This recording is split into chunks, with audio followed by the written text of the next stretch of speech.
já está de volta para um programa Eclésia, a continuação do programa Eclésia falando sobre os artigos do Credo, a segunda parte, né, uma continuação do programa da semana passada, lembrando os artigos do Credo da nossa fé católica. No intervalo, a gente estava discutindo aqui porque o assunto é muito grande, né?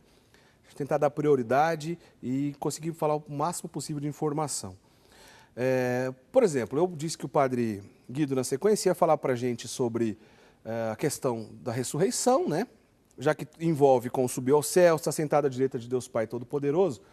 É muito difícil a gente chegar nesse assunto e sem falar de ressurreição e lembrar de um outro conceito, que não é um conceito da Igreja Católica, mas que muita gente confunde, né? Que é a reencarnação, né? Então vamos começar por esse assunto, assim. Padre Guido, queria que o senhor explicasse para a gente qual é a diferença entre a ressurreição, né, da reencarnação e com Jesus aconteceu o que e de que maneira? Ok. A palavra ressurreição se encontra várias vezes nos evangelhos, especialmente quando Jesus opera milagres sobre pessoas falecidas. Ressuscitou Lázaro, sepultado havia já 4 dias, filho de Jairo e outros. Agora, estas pessoas que voltaram a viver, depois morreram de novo. Ao passo que Jesus morre na cruz, vence a morte através da ressurreição verdadeira, que não conhece mais outra morte. Isto é, Jesus inaugura o verdadeiro estado final da nossa vida. Ele foi o pioneiro, do mesmo jeito como aconteceu com ele, vai acontecer com cada um de nós. Uma vida nova superior ao espaço e ao tempo para toda a eternidade. Ao passo que a palavra reencarnação significa que na hora da nossa morte, a nossa alma, carregada de pecados e de coisas não boas, passa diretamente no corpo de um bebê que está nascendo. Esta teoria sempre foi e sempre será condenada pela Igreja, certo, porque cada um de nós é responsável da sua vida e deve responder diante de Deus da sua vida. Por isso, o Espiritismo, que afirma a reencarnação, diz que a alma passa para o corpo de uma outra pessoa para se purificar. E se esta pessoa morre e ainda não está purificada, passa para o corpo de uma terceira pessoa. Meus amigos, estamos no mundo das ilusões e de teorias que nunca serão aceitas, porque não é este o ensinamento da Igreja. Leiam, por exemplo, a carta aos Hebreus, no capítulo 9, versículo 27, onde se afirma esta frase: está estabelecido que cada um morra e recebe logo em seguida o julgamento da sua vida. Não esqueçamos, inclusive, que o Espiritismo copia, digamos esta palavra bem clara, copia seu pensamento de algumas outras religiões antiquíssimas, quais o hinduísmo e budismo, onde se afirma também a transmigração da alma para um outro corpo. E se afirma mais ainda que quando a alma está no estado de purificação, como se fosse uma escada e faltam somente os últimos degraus, a alma se encarna em 3 animais: a vaca, a cobra e o macaco. Por isso que o hinduísmo afirma que estes 3 tipos de animais são considerados sagrados. É bom abrir os olhos para não cair nestas ciladas do Espiritismo, que afirma a teoria da reencarnação. E não esqueçamos, os mesmos espíritas, quando se trata de Jesus, aceitam a ressurreição. Para os fiéis, não, mas para Jesus, sentem a obrigação de abaixar a cabeça e de afirmar que se trata mesmo de ressurreição. O que é uma contradição, porque Exato. se eles aceitam Jesus enquanto ressurreição e o resto da humanidade é reencarnação, a própria reencarnação, ela é ao contrário da necessidade da redenção na pessoa de nosso Senhor Jesus Cristo. Exato. Por que eu vou querer que alguém sendo Deus, vem em meu auxílio para me redimir dos meus pecados, se sozinho eu poderia me aperfeiçoar de reencarnação em reencarnação. Portanto, incompatíveis essas duas teorias, da ressurreição com a reencarnação. Mas o artigo de fé, a gente já está pulando um pouco a ordem aqui dos artigos, nós vamos voltar nos outros, que traz no credo é a ressurreição da carne. Exato. Isso é um artigo de fé do credo, sim, né, Padre Guido? Sim, no término dos tempos, haverá a ressurreição da carne, isto é, voltaremos a ter a mesma carne de Jesus ressuscitado. Alguém poderia dizer, padre, pode explicar melhor? Temos, digamos assim, uma ideia 100% clara de como isso vai acontecer. Não, porque o mesmo Jesus ressuscitou com esta vida nova, superior ao espaço, ao tempo. Por exemplo, Jesus entrou de portas fechadas na sala do cenáculo, uma coisa que nós não conseguimos nem entender com um corpo humano, mas é um corpo humano glorificado, da vida nova de Jesus. Entre aspas, não para sair do assunto, mas também a mesma coisa aconteceu ao término da vida com Nossa Senhora, que não experimentou a morte, porque Nossa Senhora nunca pecou.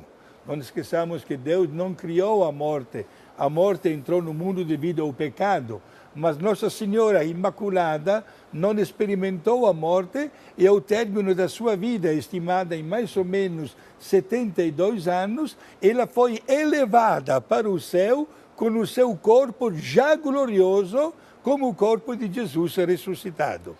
Eu tinha deixado uma pergunta no bloco anterior ao senhor, do nosso telespectador João Pedro Marques Souza, que ele queria saber se alguém negar alguma verdade de fé que é expressada no credo, se essa pessoa pode obter a salvação. Aí uma outra telespectadora nossa, complementando essa pergunta, ela escreveu um texto aqui, inclusive, um trechinho do texto, foi a Maria Ivanir, que mandou aqui pra gente.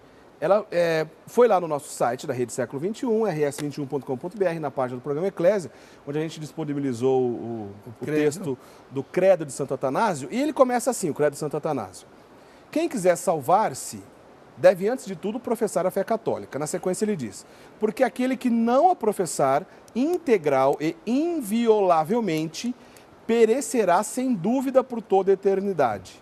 Nesse caso, Padre Guido, quem negar um artigo da fé católica vai obter a salvação? Como é que funciona isso perante a nossa fé? Quem somos nós, em primeiro lugar, para dar uma resposta a isso?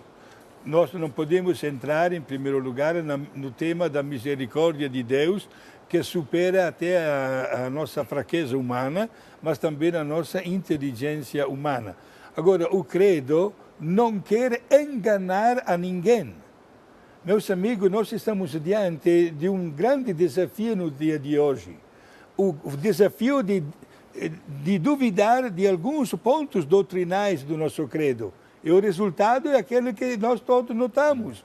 O crescimento de muitas igrejas paralelas, onde se louva a Deus, mas não em sintonia com o verdadeiro credo pronunciado pela igreja única fundada por Jesus, a Igreja Católica.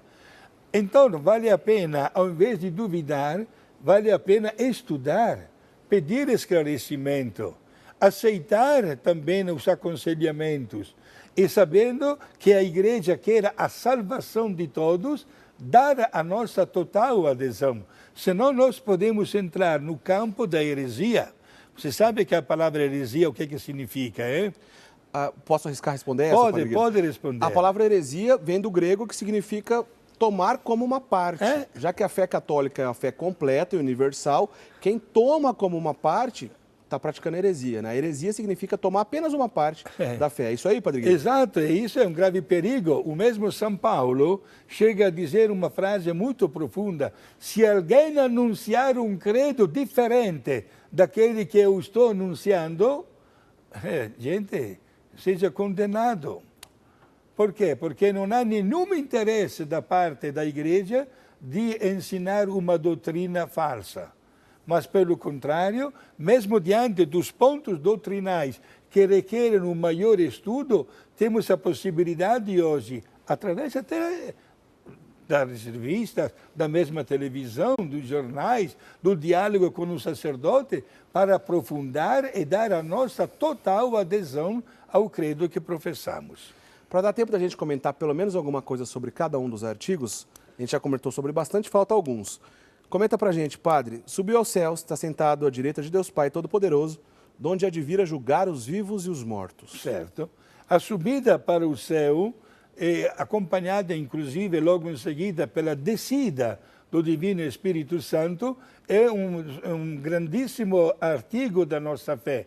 Jesus, ao término da sua caminhada aqui na Terra, enviou os apóstolos no mundo inteiro. Leiam com atenção o capítulo 28, versículo 20 a 22, né, do Evangelho de Mateus. É a famosa última frase de Jesus: ide no mundo inteiro, anunciai o Evangelho, batizai todos os povos em nome da Trindade, eu estarei convosco até o fim do mundo. Ótimo.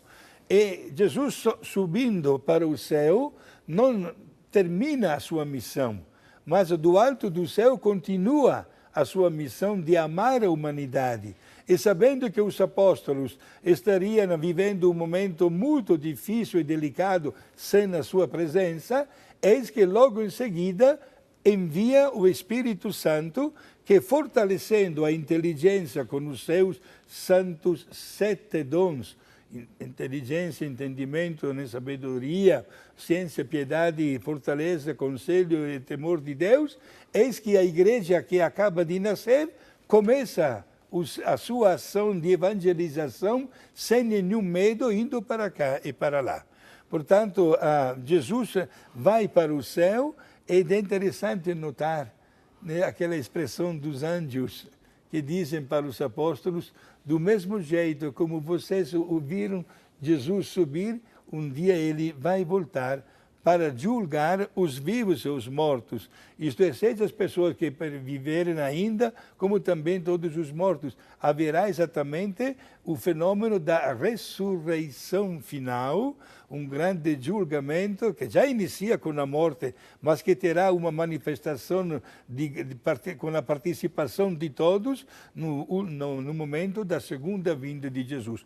Quando é esta segunda vinda, não sei se já posso adiantar o assunto. Vamos lá, padre. Cuidado, meus amigos. Por quê? Porque Jesus disse bem claro que quando isso vai acontecer, ninguém sabe, nem os anjos e nem os homens.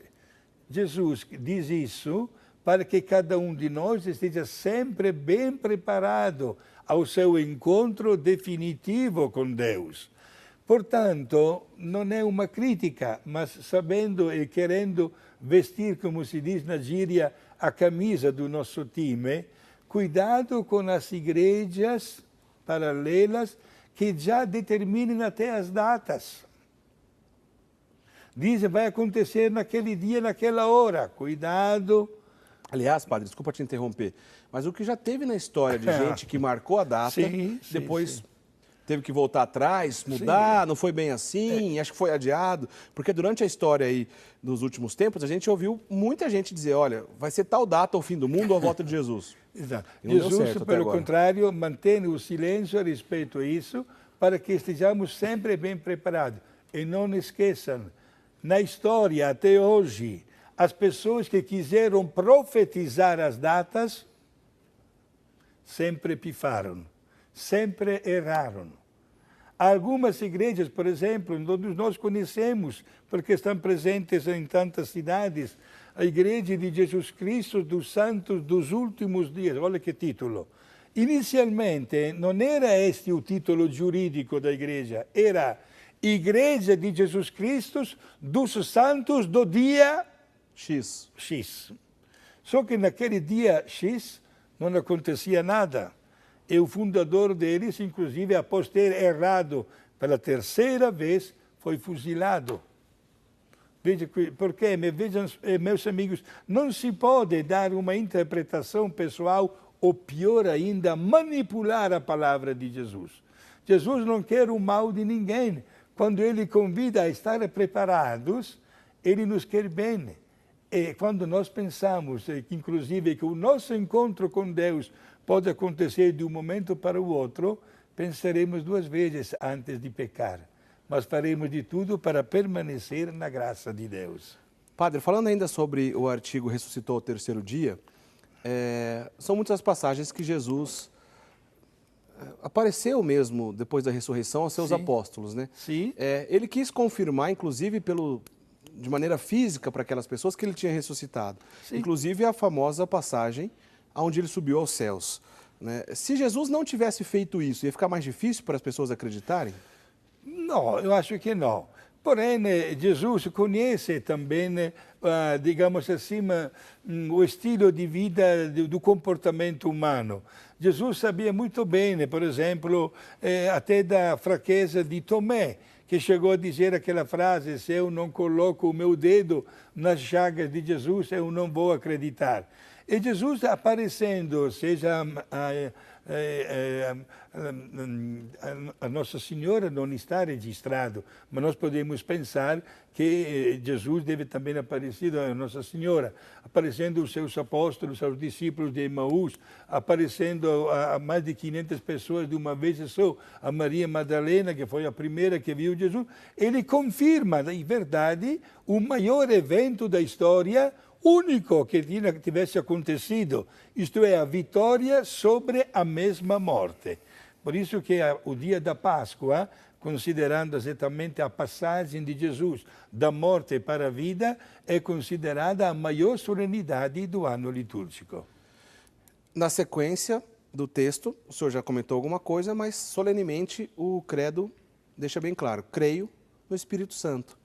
Pentecostes é uma data importante, né, Padre Guido? Exato. Porque foi ali que tudo começou para, vamos dizer assim, para a igreja como um todo. Pode dizer que o início tem Pentecostes? Exato. Ora, a palavra Pentecostes, a palavra hebraica, né, significa 50 dias depois de quê?